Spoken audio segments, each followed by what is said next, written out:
Welcome to Canadian and International Law. This is an Ontario Grade 12 course offered entirely online to students of participating independent schools. The course may be taken either during the regular school year or in the summer, and it may be of particular interest to students who attend schools that do not currently offer law courses. This course will certainly appeal to anyone who finds the law interesting or who is considering future legal studies or a career in law, but it will also appeal to anyone who finds history or current events interesting. The origins of laws are best studied in context, and because the law is always changing, current case studies are very informative. Most students thrive in an online learning environment due to the asynchronous nature of our discussions. This means that they are not forced to participate in real time. Students who may not be the most vocal contributors in a classroom will have the opportunity to take their time to research content and formulate opinions before they post their work. This new level of pride and ownership in class participation helps them to engage fully in the course. Taking this course will also provide valuable experience for future online learning. Online courses are becoming more and more prevalent in post-secondary education, making it easier for students to fulfill their academic goals. There are no special prerequisites for this course other than the courses that you would have already included in your program. Although this is a grade 12 course, grade 11 law is not a prerequisite. What is the course really about? We will focus on particular areas of Canadian law, including constitutional law, rights and freedoms, criminal law, labor law, and environmental law. We will cover some fascinating aspects of international law, including treaties, conventions, the role of the United Nations, and conflict resolution. We will learn about pivotal historic events and more gradual cultural development, as both aspects of human history have been important in shaping the law. We will also examine current events and trends with a view toward how the law might be expected to change in the future. Since the study of law focuses on the identification of issues that must be resolved, there is much opportunity for students to provide their own theories and opinions. The ideas that they put forward are an important component of our learning process. The course is divided into 5 main units of study. The Heritage Unit focuses on Canada's legal heritage and is designed to help you appreciate that the law is dynamic and constantly evolving to match the will of society. How has the law been involved in significant changes to Canadian society? How will current trends in society affect Canadian laws in the future? Is violence ever justified in achieving needed change to the legal system? Are there situations where the law and morality are in conflict? When personal morality and the law are at odds, which should prevail?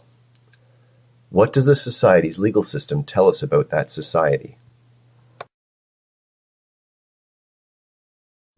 Under what circumstances should the state be allowed to suspend individual rights or laws? What can an individual citizen do about unjust laws? Should parents ever be held legally responsible for their children's actions?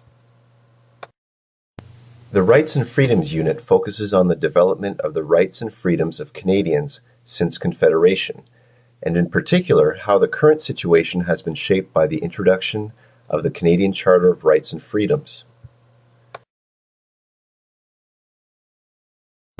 What are the root causes of the tensions and conflicts between the provincial or territorial governments and the federal government? Is the current division of powers among federal, provincial, and municipal governments appropriate? Should provincial governments extend funding to all private and religious schools?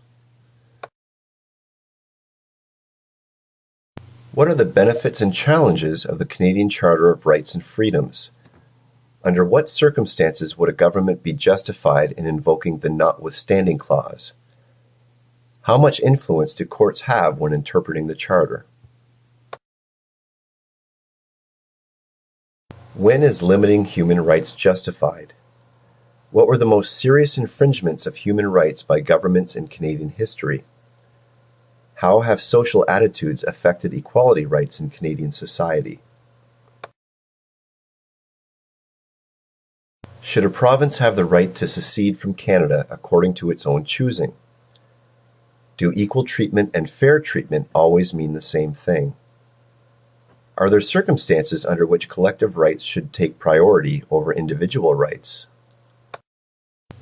The Criminal Law Unit focuses on how the concepts of crime and punishment have evolved over the years, as well as the processes involved in evidence gathering and the disposition of criminal charges.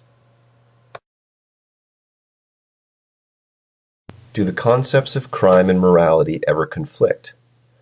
Why is it important to have free and open debates about possible changes to the law? How has the criminal code evolved over the years to reflect the changing views of society? What role do police forces play in crime prevention? Whose DNA should be part of a national database used by law enforcement agencies? How are individual rights balanced with the protection of society as a whole? Is it in the best interest of society that some accused have the right to choose a trial by jury?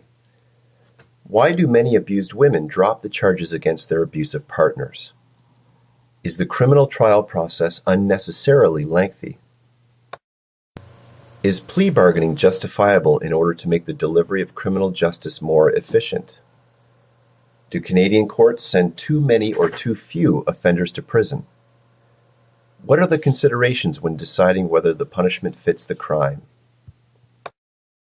The Labour and Environmental Law Unit is designed to explore the differences between the protection of individual rights and the protection of the rights of a group, using labor law and environmental law as models of collective action and responsibility. To what extent should environmental protection be allowed to interfere with the rights of people to enjoy their own property? Should citizens be able to sue governments for breach of contract when cutbacks to services occur? Why has safe drinking water become such an important issue in recent years? Who should be responsible for workplace safety? To what extent should the employer's power to regulate the workplace be allowed to interfere with the individual rights of employees? Should minimum wage rates vary from province to province? Why do many employers and governments fight so hard against unions? Should some professions be prevented from going on strike? Why are laws needed to regulate working conditions? Is globalization a good thing? Who owns ideas and what rights should they have? Should individuals be allowed to share digital files without restrictions? The International Law Unit focuses on the concept of state sovereignty and the need for international law, as well as the challenges that come with limited powers of enforcement. Under what circumstances should state sovereignty be limited? Why are treaties so important in international law? What are the benefits and risks associated with diplomatic immunity? Are international organizations like the United Nations necessary? Can the existence of international organizations be reconciled with the principle of national sovereignty and free enterprise? Are all international organizations truly international? Why has the law of the sea been so important to Canadian governments? What limits should be placed on national sovereignty in the name of protecting our common heritage? How has Greenpeace contributed to environmental protection? How effective are international courts? Which wartime actions are justifiable? Should there be international policing or military forces? Our course has been created on a Blackboard Learn course management platform. Blackboard is a world leader in online learning software development.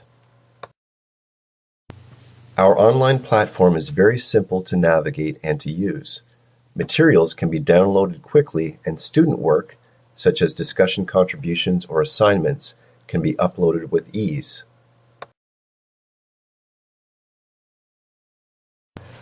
Although there is an optional hard copy textbook that may be purchased, essential course content is included in documents that are downloaded from our website. Students then continue their learning by following links to other websites that contain articles, case reports, or videos to supplement the content.